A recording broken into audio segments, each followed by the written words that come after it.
Hello and welcome to Modern Odyssey on BronxNet and beyond. I'm Dr. Desmina Fentouli. Following the prayer service at St. Nicholas Greek Orthodox Church, a national shrine, we're heading towards Bowling Green, a place of great significance not only for the Americans but also for the Greeks. Let's find out why. Χριστός ανέστη νεκρόν. Χριστός ανέστη, ζήτω η Ελλάδα μας. Με μεγάλη χαρά σας καλωσορίζουμε στην τελετή έπαρση της σημαίας στο ιστορικό τόπο που λέγεται Bowling Green. Now,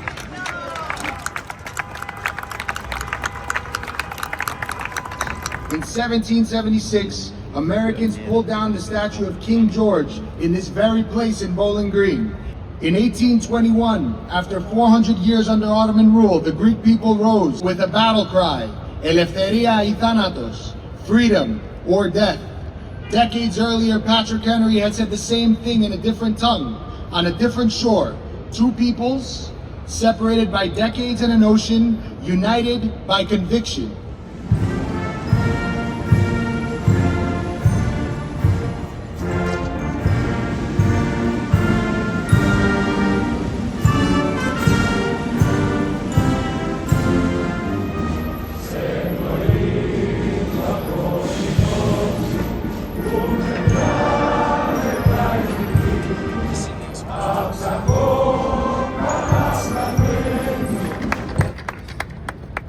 I just realized many of you, some of you, were not even alive for the Greek miracle of 1996, but all of us are benefiting from it.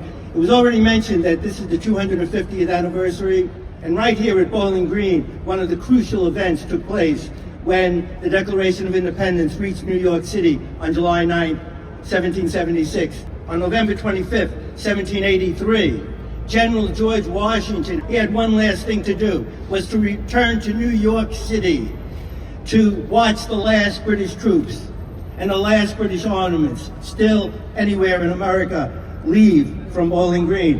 This is where the most important flag raising in American history took place. And in my view, and in most everybody's view, the second most important flag raising in New York City history took place in 1996 on March 28th, and that is the miracle of the second flagpole.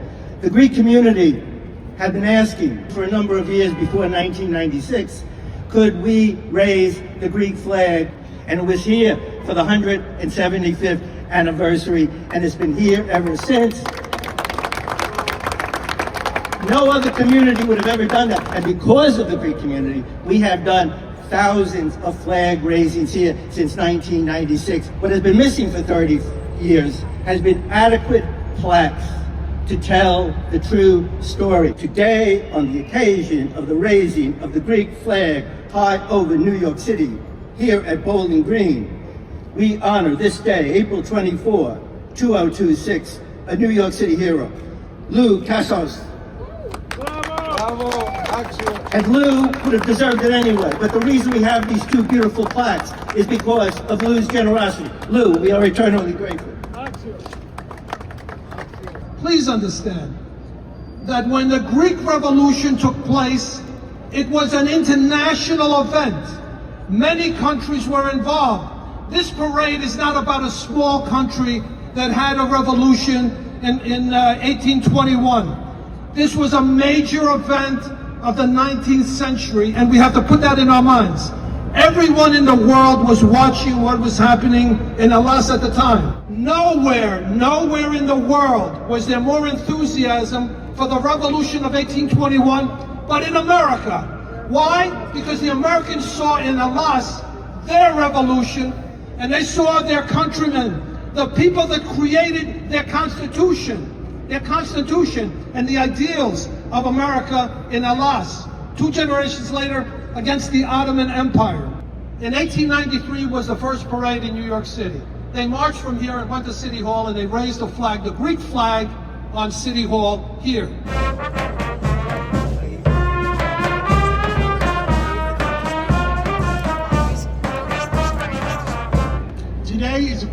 today and our forefathers watching us from above. I'm very proud to be here amongst Archbishop Biloforos. We had him up in Albany, myself, Senator Gianaris, Senator Gernardis. I'm very proud of our roots. And the funny thing is about our state delegation is we can't be more differently aligned politically.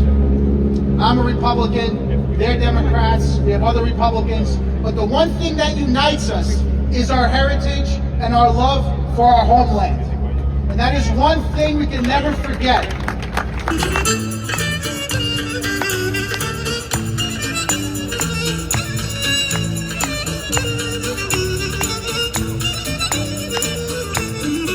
As an elected official, as I stand here with my fellow elected officials, it's very important that we, as mayors especially, stand with the people that we represent.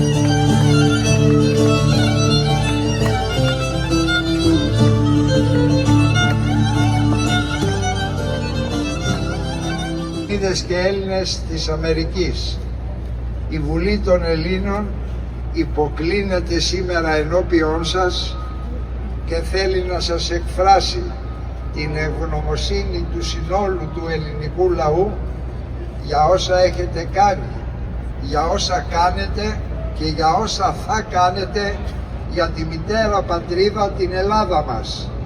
Δεν περίμενα ποτέ ότι σήμερα θα ήταν η συγκινητικότερη στιγμή των 80 ετών, ατενίζοντας εδώ στην καρδιά της Νέας Υόρκης από τη μία μεριά το εθνικό μας σύμβολο, τη σημαία της Ελλάδος μας, να κυματίζει δίπλα στη σημαία της δεύτερης πατρίδας σας, τη σημαία της Αμερικής, και λίγο πιο εκεί η σημαία της Κύπρου μας, του μόνου κράτους της Ευρώπης που υπάρχει στρατός κατοχής και την κρατάει χωρισμένη στα δύο ακόμα, και έχουμε υποχρέωση να αγωνιστούμε για την Κύπρο μας, για μια ελεύθερη και ενωμένη Κύπρο.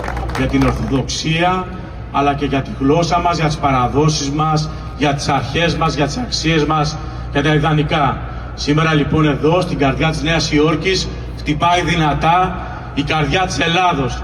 Χτυπάει δυνατά όμως και η καρδιά του Μεσολογγίου που εκπροσωπώ ως βουλευτής του νομού του Λαγαρνανίας. 200 χρόνια μετά την ηρωική έξοδο του Μεσολογγίου, που το Μεσολόγγιο αποτελεί σύμβολο ελευθερίας, αξιοπρέπειας και πίστης στα ιδανικά, είμαι πολύ περήφανος που βρίσκομαι εδώ να συνεορτάσουμε την εθνική μας ανεξαρτησία. Έρχομαι από την Επίδαυρο και από τον Ναύπλιο. Το 1822 εκεί είχαμε το πρώτο πολίτευμα της χώρας και την βούληση για ανεξαρτησία και την αναζήτηση πολιτικής ύπαρξης για το νεοσύστατο κράτος. Ζούμε μια περίοδο σήμερα πολύ δύσκολη, με πολλές προκλήσεις διεθνείς, αλλά εξίσου σοβαρές προκλήσεις για την πατρίδα μας στην περιοχή της. Και εμείς οφείλουμε πίσω στη χώρα να θωρακίσουμε αμυντικά την πατρίδα, να θωρακίσουμε την κοινωνία μας και να στηρίξουμε και το δικό σας αγώνα και τις δικές σας προσπάθειες. Είμαστε ευγνώμονες, η κυβέρνηση και ο λαός της Κύπρου, για όλες τις προσπάθειες που κάνετε, που διαχρονικά κάνουν οι Έλληνες και οι Κύπροι της Αμερικής για ευόδοση του στόχου που δεν είναι άλλος από την επανένωση της πατρίδας μας σε επίλυση του Κυπριακού. Μπροστά μωρέ μπροστά πάει ο νικητάρας.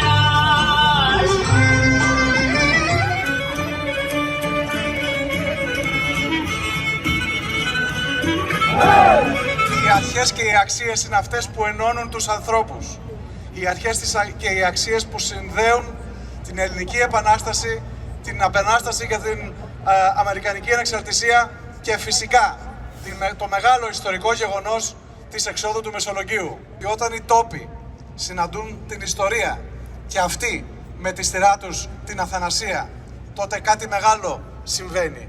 Και κάτι τέτοιο συνέβη στο Μεσολόγγι πριν από 200 χρόνια, όπου ο άνθρωπος επέλεξε όχι ανάμεσα στο ελευθερία ή θάνατος, αλλά απευθείας το θάνατο, προτιμώντας τον απέναντι από μια ατιμωτική ζωή. Και αυτό είναι κάτι το οποίο εμείς οι Έλληνες πρέπει να το έχουμε βαθιά μες στην καρδιά μας.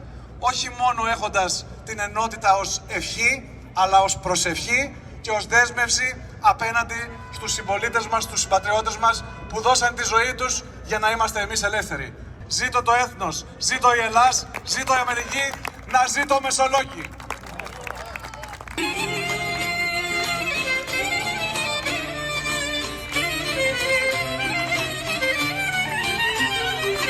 Γιορτάζουμε όλοι μαζί τα 250 χρόνια από τη γέννηση του Ιωάννη Καποδίστρια, του μεγάλου κυβερνήτη, ο οποίος έδωσε τις αξίες στις θυσίες των αγωνιστών του 21.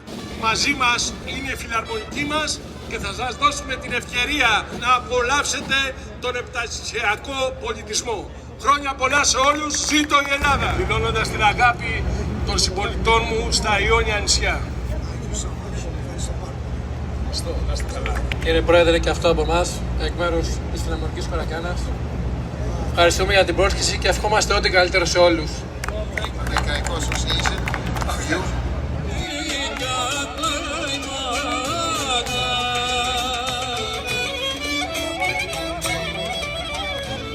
Σας ευχαριστώ πολύ για την ευκαιρία που είμαι η Miss Ανεξαρτησία, η κυρία Ανεξαρτησία. Και είναι πολύ σημαντικό ότι οι νέες γενιές, ειδικά αυτές που μεγαλώνουν εδώ πέρα, ξέρουν για την ιστορία μας και για τη δύναμη. Ανυπομονώ να σας δω όλους στην παρέλαση. Ζήτω η Ελλάδα!